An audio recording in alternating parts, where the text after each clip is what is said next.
Olá, meu irmão, olá, minha irmã. Gostaria de cumprimentar a sua graça e a paz do Senhor. É muito bom estar mais um dia com vocês, mais um domingo, para meditarmos na palavra do Senhor, mais uma lição da nossa escola dominical. Hoje nós vamos falar sobre a lição de número 15, cujo título diz: Uma igreja que crê e anuncia. Antes de iniciarmos aqui a nossa lição, eu gostaria de perguntar para vocês se alguém já passou por servir a Cristo por alguma situação constrangedora. Você já teve alguma situação constrangedora? Você já vivenciou alguma situação que, por você ser crente, por você seguir a Cristo, muitos de nós já fomos discriminados. Não sei se alguns de vocês já passou por essa situação, mas eu não sou tão velho. Hoje também o evangelho está meio que na moda, né?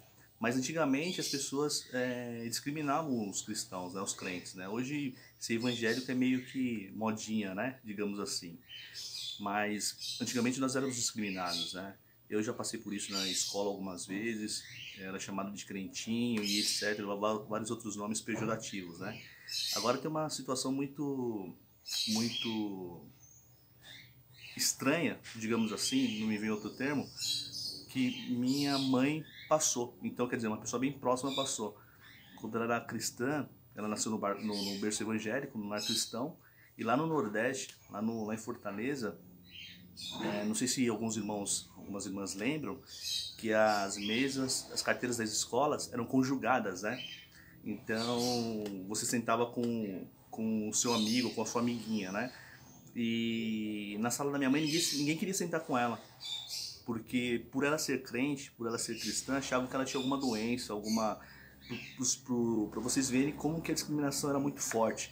Então ela se sentia como uma pessoa que fosse doente, né? Tivesse uma doença contagiosa, porque as pessoas não queriam sentar ao lado dela. E sem falar que outras pessoas aqui mesmo nos interiores eram apedrejadas. A gente vê vários casos de pessoas que falam que as casas eram apedrejadas, pessoas que eram de repente xingadas na rua, levavam pedradas porque seguiam a fé cristã. E a gente vê aqui que no texto bíblico de hoje, que se encontra em Atos capítulo 5, dos versos 12 a 33, a gente vai ver que nem todos estavam felizes em ver tantas maravilhas que aconteciam. E os apóstolos ali foram presos, né, por pregar a palavra do Senhor. Eles eram pessoas dedicados anunciadores do evangelho do reino. Eles tinham consciência do amor de Jesus, do amor de Cristo que alcançou eles. E eles não mediam esforços no cumprimento da missão que receberam para testemunhar a Cristo Jesus, como está lá em Marcos, no capítulo 16, versículo 15. Mesmo as suas vidas estando em risco, nós podemos aprender que uma igreja consciente da graça de Deus, os irmãos e as irmãs que são conscientes dessa graça que alcançou, elas não têm que crer somente na verdade. Elas não apenas creem na verdade do evangelho, mas elas têm que oferecer esse evangelho, tem que levar adiante esse evangelho e anunciar todo o tempo a palavra da salvação. Queridos, no versículo 17, lá de Atos capítulo 5, nós vamos ver que o sumo sacerdote e todos que estavam com ele ficaram com inveja dos discípulos. E, infelizmente, ao invés de alegrar com as bênçãos que Deus estava operando através da vida deles, muitos milagres aconteciam e muitas pessoas eram levadas ali para serem curadas, eles ficaram com inveja. Então, e esse sacerdote, que era a liderança do povo de Israel, optou por se opor violentamente aos apóstolos. Eu gostaria de destacar alguns pontos aqui que falam o seguinte: nesse caso, né, nessa lição que nós estamos vendo, os opositores principais da expansão do evangelho em Jerusalém estavam entre a aristocracia de Israel, ou seja, aquelas pessoas que viviam uma vida confortável e estavam muito satisfeitas com a situação da sociedade palestina. E nós sabemos, né, que naquela época, naquele período, a Palestina era dominada por Roma, né? Então tinha dominação romana ali. E muitas pessoas que faziam parte ali da cúpula ali, da aristocracia, ficavam satisfeitos com o que estava acontecendo. A Bíblia nos conta também que os discípulos, né, aqui nesse capítulo 5, os discípulos foram presos, né, as pessoas ali foram presas e foram colocadas numa prisão pública. E essa prisão a gente pode entender que pode ser tanto um lugar de humilhação, quanto um local que seria mais seguro contra as fugas. Então era um lugar bem seguro, mas nada impede o poder de Deus. Quando Deus tem um plano na vida das pessoas, Deus tem um plano para que o seu evangelho vá adiante, nada pode impedir o poder de Deus. O poder de Deus é maior. Nesse caso ele viu um anjo, né, no versículo 19, para abrir as portas do cárcere e é dito, né? Ele fala, ele avisa o que eles deveriam fazer. Que eles deveriam ir para o templo, não era voltar para suas casas, abandonar a pregação do evangelho, nada. Eles deveriam ir para a sua casa e continuar a anunciar o evangelho da salvação. E essas pessoas eram pessoas corajosas nós podemos perceber, né? O quanto os discípulos eram corajosos, que lição eles deixam para a gente, né? Às vezes por muito menos nós queremos desistir, por muito menos nós queremos abandonar a pregação do evangelho, ficamos ressabiados em falar aquilo que Cristo tem feito, como Cristo nos salvou, como Cristo nos libertou, de contar o poder do evangelho que pode transformar a vida de pessoas e as pessoas se tornarem pessoas melhores, né? Através do evangelho. Queridos, e o interessante é que eles não se esquivam de sua missão de propagar as boas novas ao povo, né, que tanto carecia da palavra de Deus. O apóstolo Pedro e os demais apóstolos, eles declaram que ao sumo sacerdote e as pessoas que estavam ali ouvindo, que é mais importante obedecer a Deus do que aos homens. Então, nós devemos tomar muito cuidado quanto a isso, porque algumas leis, né, a gente vê aqui que era lei, eles aparentemente tinham infringido alguma lei lá da época e por isso eles foram presos, né? Mas nós devemos ter em mente que, mesmo que façam leis, que leis sejam fabricadas para fazer-nos calar, para ir contra o evangelho, nós devemos renunciar a essas leis. Então, se porventura alguém quiser fazer alguma lei que contraria a nossa fé em Cristo, nós devemos recusar, nós devemos falar que nem o apóstolo Pedro. É mais importante obedecer a Deus do que aos homens. Alguns pontos aqui na palavra que ilumina a vida diz o seguinte: Deus nos liberta e capacita com o seu espírito para libertarmos outras pessoas. E lá nós vemos que os maiores opositores dos apóstolos no anúncio a Cristo eram os próprios religiosos, eram as próprias pessoas que conviviam com eles ali, que estavam no meio deles. Provavelmente eram pessoas que dividiam ali os espaços com eles no próprio templo. Interessante, né, isso, né? No próprio templo. E só que agora eles estavam se sentindo ofendidas, porque no anúncio do nome de Jesus, os nomes desses mesmos religiosos eram ofuscados. E eles viam nesses acontecimentos a diminuição de influência dos seus poderes, dos poderes que eles tinham ali mediante as pessoas, mediante o templo ali.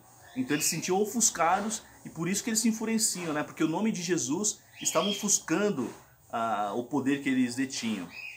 Queridos, ainda hoje nós encontramos resistência por parte de pessoas e grupos religiosos também. Muitas pessoas, quando nós propomos fazer alguma coisa, fazer a vontade de Deus, nem todas vêm com bons olhos.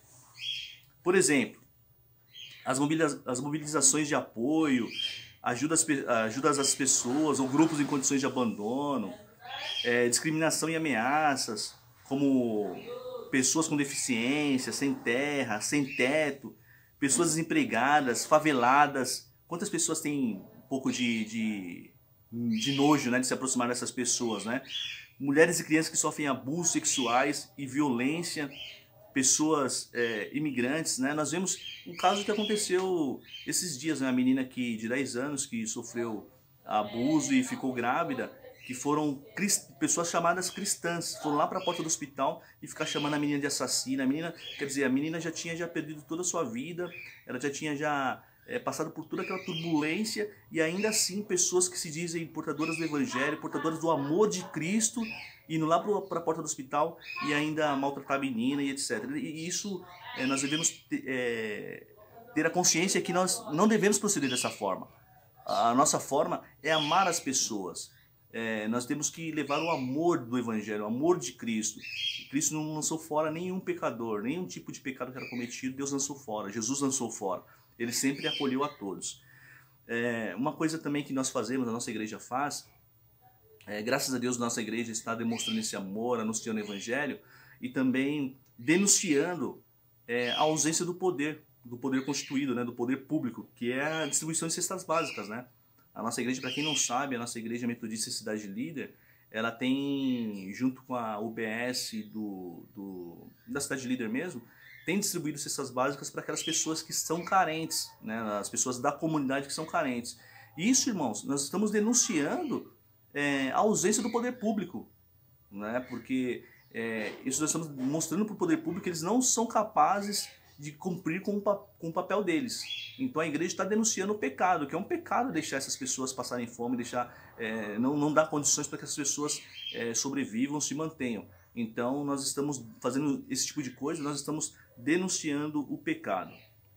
E infelizmente muitas pessoas têm um olhar um pouco depreciativo, né, para com esses grupos, e acabam opinando que não é dever da igreja se meter nesses assuntos.